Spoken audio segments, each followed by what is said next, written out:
Hey guys, welcome back to Salty Ginger Talk. Glad to have you back. So, in today's episode, we're talking about how to learn to be eyes wide open.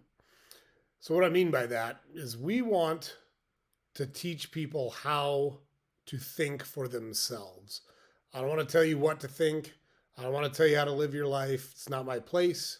It's not my job. It's no one's place to tell anyone else how they should live their life. And I think that's the biggest challenge I see in a lot of the discourse that happens now is my way or no way. My way is the right way. If you disagree with me, you're an adversary. You're in the other camp, whatever the case may be. And it's a terrible approach. Uh, Point blank, it's a terrible approach. Blanket statement. I rarely make global statements, blanket statements, but I'll make that one. Telling people how they have to think is wrong. It's just wrong. That's not what we're looking to do. What we want to teach people is how do you think for yourself? How do you stay left brained and try to stay fact based and um, really think for yourself? And I think if you inspect many instances in which you make a proclamation or a statement, there's a lot of emotion behind it. I'm not saying emotion is bad, it has its place. And you have to factor emotion into your decisions. But I see such a willful disregard for factual information. So we've got, another divisive presidential election in process right now. And that's what makes me think about it is I see people who have just decided what reality is, regardless of the clear evidence and facts that contradict their position. And this is not partisan. This is not Republicans never do this and Democrats always do this, or Democrats never do this and Republicans always do this. It's the exact opposite. Both sides have this willful disregard for the reality of a situation. And it's very frustrating to see it on mainstream media, social media. I feel like a lot of people try to make a living by creating divisiveness. And our channel and our approach is entirely the opposite. We want people to come to their own conclusions, but we want those conclusions to be fact based and based in reality. Mark Twain once said, it's easier to fool someone than to convince them they've been fooled after it happens. And I think it's such a brilliant quote. And think about that. I'm guilty of it. I've made a decision or I've thought something and I'm dead set that I'm right. And my running joke is, you should have known me when I was 20 because I was so smart when I was 20. I knew everything. You didn't have to ask me. I would just tell you I was smart and I knew everything. And I've gotten a lot dumber over the years. It turns out I don't know shit. And I have to do a lot of fact finding and a lot of critical thinking before I formulate an opinion on a position. So abortion is a good example. It's hard for me to have a conversation around abortion with someone that's pro-choice until they're willing to just admit that you're terminating the life of a baby. Like there's no alternative. That's what happens. And I actually believe that in some instances it might be the right thing to do. So I think the Clintons, believe it or not, actually had it right when they said safe, accessible, and rare is how abortion should be. And we did a podcast earlier about around the statistics on abortion because we wanted to see what are we talking about? There's this huge divisive issue. And what actually happens? Who's having abortions? At what point in their pregnancy are they having abortions? Are these married people or unmarried people? Are these people that already have children or don't have children?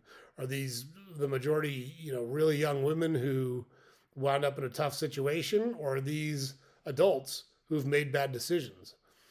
And I don't even know if bad decision is the right way to say it. So these are adults who've found themselves in a tough situation.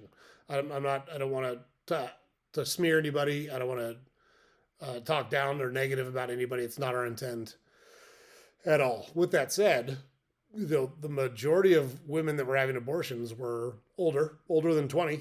They were adult women. They could vote. They could serve in the military. They could enter into legal contracts. Well, they can do anything and everything an adult can do.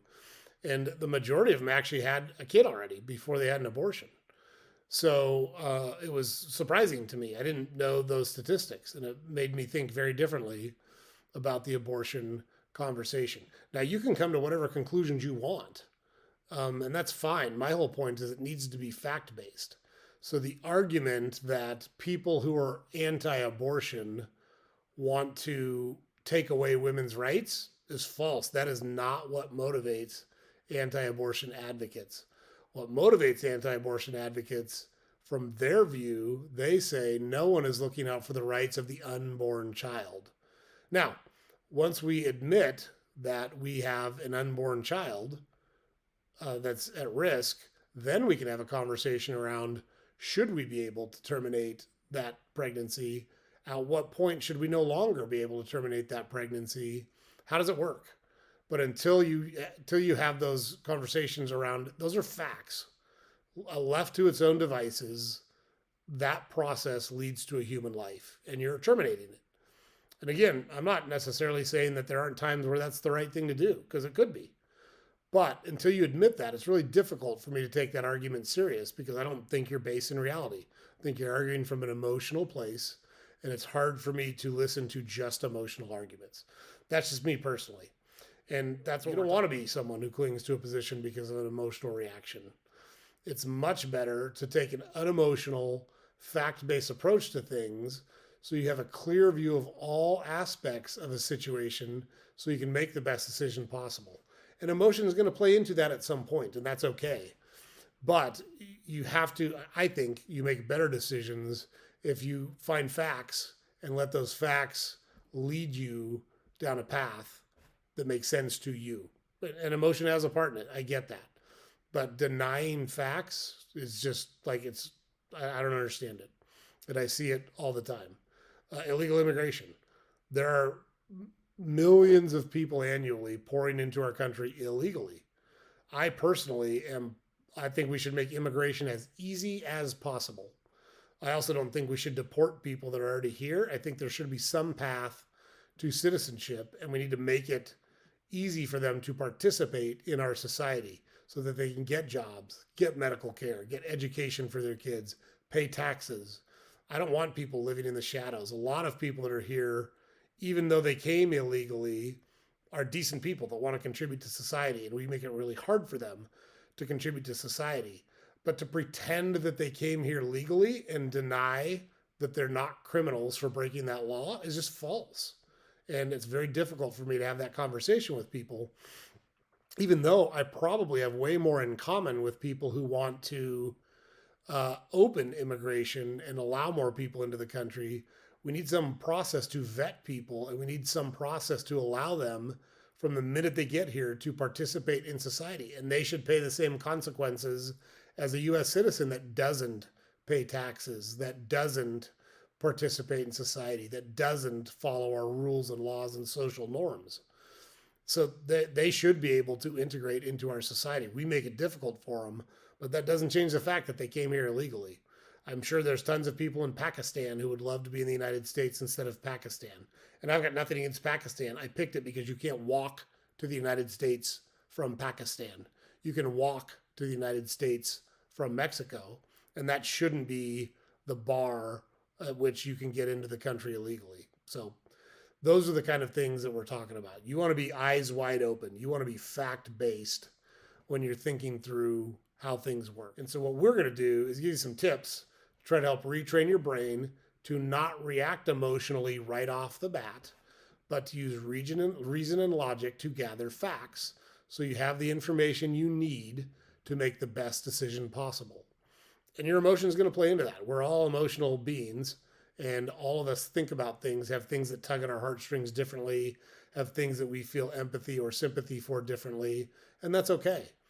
But it's very important to not lose sight of the facts of the situation. Because when we do, things like the COVID pandemic happen, where we lock people down, make little kids wear masks, things that clearly now, 4 years in, there's plenty of data to show that almost all of that was bullshit. It did not have an impact on the transmission or severity of COVID.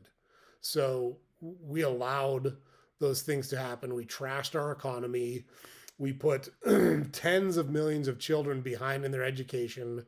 We sent women and children home with violent, abusive, and I say women and children because abusive spouses are typically men.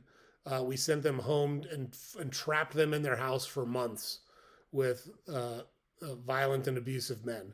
And we closed a bunch of stuff. But we didn't close the liquor stores. And it was just wild how we did that because we didn't listen to facts. We let emotions run those processes. And it was just wrong.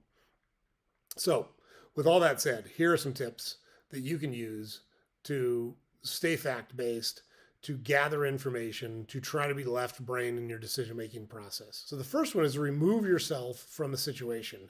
Step away from the situation to evaluate your emotional response and consider other ways of looking at the relationship or looking at the situation. Let's take both sides of the presidential debate. Let's say you are so anti-Trump that you can't, the guy's voice is like nails on a chalkboard. Or let's say you are so anti-Harris that you can't stand to listen to her cackle for a second. It sends the hairs on your neck stand up when you hear it. Regardless of either of those things, look at both the positives and the shortcomings of the person you are against and really try to remove your emotional response from your analysis of those people. Look, Trump lies a lot. There's just no two ways about it. He's always lied a lot. And I think that's what a lot of people will say about Trump is we know what we're getting with Trump. I don't think we know what we're getting with Harris. Now, I do think that she is much more even keeled, much more presentable. And so, like, they both have pros and cons. But to just deny that there's pros or cons on the side that you don't like, or that there's, sorry, to deny that there's pros on the side that you like and deny that there's cons, that there are pros on the side you don't like and that there's cons on the side you do like is foolish. Like, it's just foolish. Nobody is all good or all bad. Nobody is all strength or all weakness. It's just not true. So there, you have to look at facts. Remove yourself from the situation and try to think factually. I know a lot of people don't like it, but the economy was really good under Trump. I know a lot of people said he would start World War III. Russia did not invade Ukraine when Trump was in office. Russia invaded Crimea when Obama was in office, and Russia invaded Ukraine when Biden was in office. There was no invasion or problem with North Korea when Trump was in office. So whether you like it or not, he seemed to bring some stability to the world order. There was no Palestinian attacks in Israel like the nature of October 7th when Trump was in office. I know that's not popular, but it's just the truth. And with Harris in office, I think that a lot of marginalized communities felt better about how they existed in the world and their safety. And maybe that's true with Trump. Maybe it's not true with Trump, but it sure seems to me like those communities feel more comfortable with Harris than they would with Trump. And I think it's important to acknowledge those things. So remove yourself from the situation, try to be fact-based, try to look at the argument from all sides and think through, and you get to decide what's most important to you. For me, personal freedom is by far the most important thing. So I hear a lot of people say, I'm a single issue voter. I'm going to vote based on how I feel about abortion or how I feel about the Second Amendment or how I feel about X, whatever X is. For me, it's personal freedoms. I think the government's way too big. I think people are the best decision makers for what happens in their own life. I think our government spends way too much money on completely needless things that don't work. And I don't think we do a good job at all of assessing how a government program actually impacts society. I think once it's in place, it's really hard to take out of place. And we keep layering on bureaucratic layer after bureaucratic layer, which adds cost to running the government. And I think it's a bad thing. I think it's a terrible thing. So I'm a personal freedom voter. That's what's most important to me. And there's lots of statistics and data. We're going to do some podcast episodes on some of those government programs we're talking about now. But think about it that way. Next, observe your own thoughts. Notice your thoughts without judgment. Don't judge yourself for, I'm so knee jerk, I'm so emotional, I'm good, I'm bad. No judgment. Describe them without trying to change them. For example, you can say, when I see Trump, it makes me so angry I can feel my fist clench and my jaw clench and my skin flush. Just acknowledge that. Acknowledge that it happens. Or whatever. Maybe you feel that way about Harris. Maybe you felt that way about Barack Obama or Bill Clinton. Maybe you felt that way about George Bush. Whatever the case may be. Observe your own thoughts and acknowledge that things make you feel that way. That's the first step to kind of diffusing those emotional reactions and allowing yourself to think logically in those situations. So it's really important to do kind of a mental inventory of your own emotions and your own thoughts and what triggers you to have those types of reactions. And then you can diffuse them and try to stay fact based, which is the next thing we're going to talk about. So practice questioning. I can't stress that enough. It's amazing to me how many people just take things they hear at gospel without doing any fact checking, without doing any research of their own, without even putting it up to a litmus test. I'm a big fan of the eyeball test. Does it look right? For example, does a grown man with male sexual organs showering in a women's locker room look right to you? I don't think it does. I think that's an eyeball test. It's pretty easy to come up with. Does it look right to say, if you don't believe in my religion, you're going to hell? That does not look right to me. I don't think that's what religion is about. I don't think it's your place, anyone's place to judge people. If there is a God, I'm pretty sure that God is supposed to judge people, not you. So those things don't pass the eyeball test for me. And you've got to question things. I deal with a lot of reporters. And one of the things reporters like to do is say, some people say this, some people say that. The appropriate, in my opinion, the appropriate way to respond to that is with a question. Which people? Give me a specific example, and we can talk about a specific example. Those are the questions that you want to ask. Here's a study. Who paid for the study? Has anyone vetted the study? Has anyone signed off? Do other people agree with the study? Or are there problems with the way the study was constructed?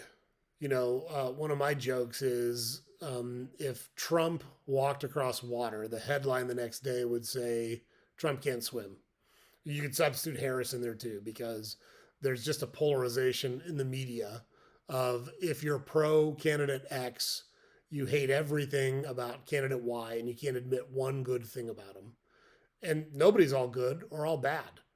There's all sorts of things about Donald Trump that are good and bad. There's all sorts of things about Kamala Harris that are good and bad. And it's important to acknowledge those things. And the way you do that is by asking questions. When people tell you X, Y, or Z, ask questions. When Tim Walz came out, when I heard this controversy about Tim Walz and the stolen valor, and he said he retired as a sergeant major, I wasn't a military guy. My brother-in-law was, and he'd served both active duty in the Navy and in the reserve. And so I asked him when I saw him, I said, how should I think about this issue with Tim Walz? And he spent 45 minutes passionately explaining why he felt so strongly that Tim Walz knew that he was going to deploy to Iraq, that he knew that his unit could use him, and that he felt very strongly that he went about it in a very dishonest way.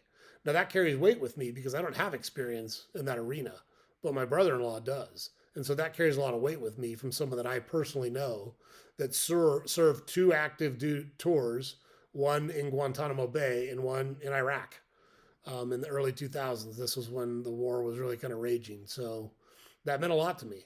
But I asked questions. I didn't just judge it myself. So you want to ask those types of questions of people. What do you mean? Who gave you that information? Where did you hear it from? Have you verified the study? Have you read the paper yourself? Those are the questions you want to ask before you accept things at gospel. And along those lines, improving your logical reasoning skills is terribly important. So I'm a big fan of the Chronicles of Narnia. I read them when I was a kid and I loved them. And there was The Lion, the Witch, and the Wardrobe was one of the books. And the wardrobe in The Lion, the Witch, and the Wardrobe was made from the wood of a tree that grew in a different book. And it was from rings that came, they planted these rings around this little tree. And as the tree grew, it kept the magical powers of Narnia. And so these four children wind up at their uncle's house during the war in London. They get away from London because of the bombing. Their parents send them north to keep them safe. And the daughter, one of the daughters, stumbles into Narnia, comes back and tells her siblings about it. And they're like, get out of here. This is not true. You didn't stumble into some magical land. And they go to the wardrobe and they knock and feel the back. And they go to the uncle. Well, the uncle was one of the characters from a previous book. And he'd been to Narnia. And he said, they don't teach you guys a lot of facts or logical reasoning in school, do they? And the oldest son says, what do you mean? He said, well, you know your sister. Does she lie? And he said, no, that's the thing. She doesn't lie. He said, well, then she must be telling the truth. Like that's a logical way to think about things. So practice conditional statements. That's a good conditional statement. If she's not lying, what are the other options? She either believes passionately what she's saying and has somehow convinced herself that it's reality, or she's telling the truth. If then statements. If this happens, then this is a potential outcome. If I say this, then this is a potential response that I get. Practice those conditional statements and reason through how you think things could play out before you open your mouth and dive into things. It's one of the things I learned in a negotiation is try not to ask questions unless you have some idea what the answers might be. Filter out your own biases. We've all got biases. It's a normal thing. There's no way around it, but it's important to acknowledge what those biases are so you don't have a blind spot. I personally am pretty optimistic and I'm not a worst case scenario guy. Now, sometimes the worst case scenario actually happens, and that's why I try to surround myself with people who think differently than I do, because my bias is we'll find a way to get it done. We'll overcome. We'll improvise. We'll adapt. Well, that sounds good until it doesn't work. And then you want to have a plan B in place or some type of escape route or some type of plan to deal with those worst case scenario situations. So you've got to acknowledge your biases and put processes in place to help you steer away from your biases, or at least see what's in the blind spot that your biases create. Play games that require logic.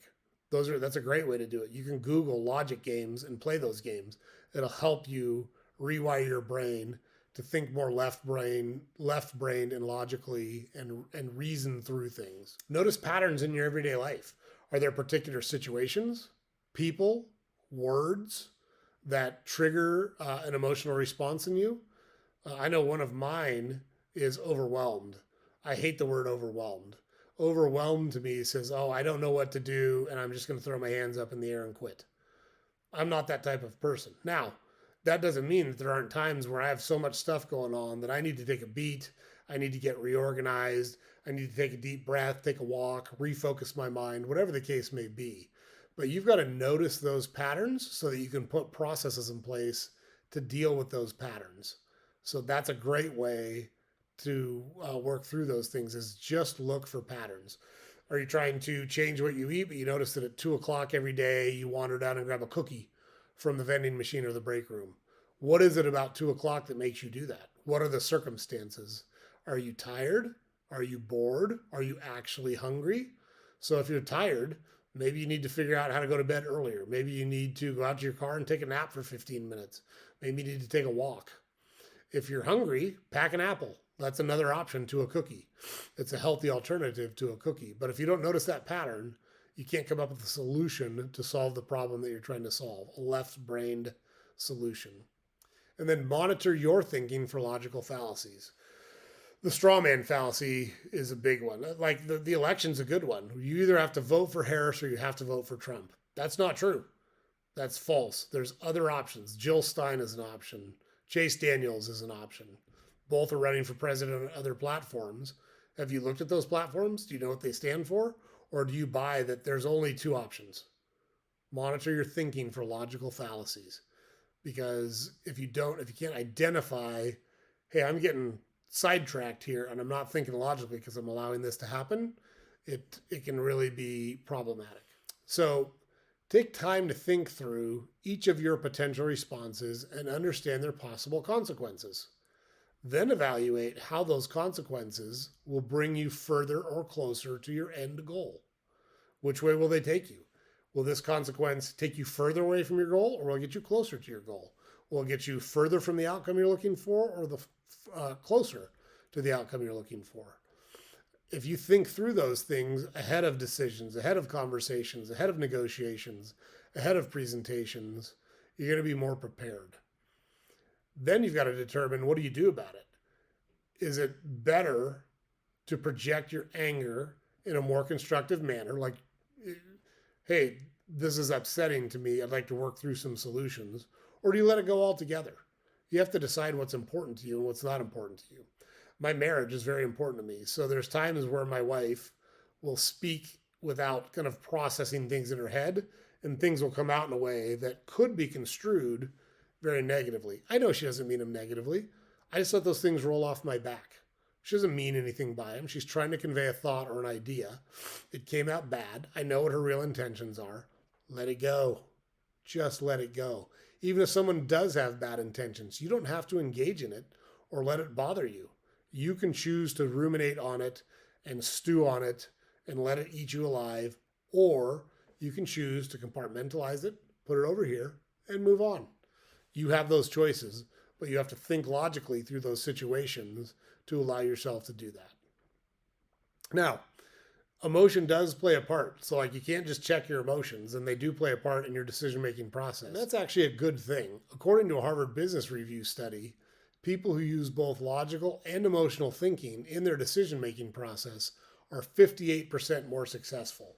So you can't eliminate emotion, but the flip side of that is you can't rely on emotion. You have to do some logical thinking, some fact finding, some introspection, and really think through issues and subjects before you make emotional decisions on them. You're going to come to your best decision if you do fact finding, if you stay left brained, work through the problem, then consider your emotions, put all that together, and make the best decision you can once you've done all that.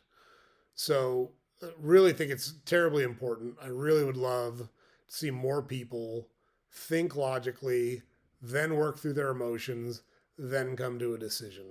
And I don't see as much of that as I would love to see. I'm not perfect at it. I try to do it. There's lots of times I fail at it, but I think I do better than most people at it. And I'm continuing to work on it myself to try to get better at it. So I hope you agree. I hope that's one of the reasons you come to the channel, is because we don't want to tell people what to think. We want to teach people how they can think for themselves. That's the goal. That's what we're after. We're after a mindset of control what you can control. You are the master of your own universe. You have control over your own destiny. You should take it, and you should use logic and reason to help you get to a better spot. So that's it. Hope you're able to take some of those tips and incorporate them into your world. Hope you guys find them helpful. Don't forget to head over to our website, saltygingertalk.com. We got all our podcast episodes on there. Our newsletter is published on there. We've got links to our other social media accounts on there. Speaking of which, don't forget to like and subscribe to our content on whatever platform you consume it on. We really appreciate you guys coming back. Hope you found this helpful. Everybody have a great week, and we'll see you next time.